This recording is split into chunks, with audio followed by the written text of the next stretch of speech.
We got a bunch of really good data about the US economy today, so let's dive into it. And it is going to slightly reduce the odds of us getting more rate cuts this year. However, the odds of us getting rate cuts at the next October Fed meeting is still at 85.5%. So let's go over that data that we got earlier today.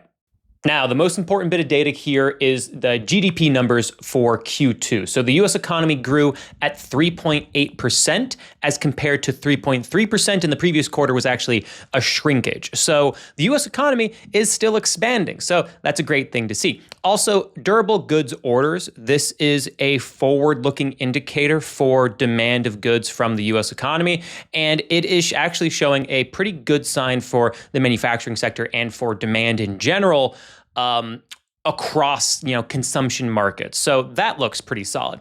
Initial jobless claims data also came in less than expected and the previous week. So that's a good sign for the labor market. That's something that slightly hurts the odds of us getting rate cuts. But at the same time, core PCE prices, which isn't exactly a measurement of inflation. This is a measurement of how prices on the shelves are actually changing. And that only increased by 2.6%, where it was expected to increase by 2.5%, and was way better than the previous months at 3.5%. So inflation cooling a little bit. It's not necessarily accurate to say that, but the prices at the shelves, the real inflation that we feel, yes, it is going up by 2.6%, but much better than expected. And the labor market, not as bad this week as last week, although we've seen this labor data be really wrong, so who knows?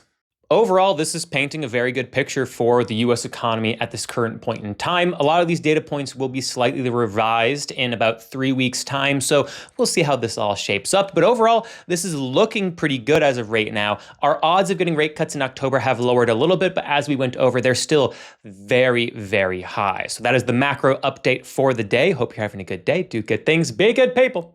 Make a bunch of money.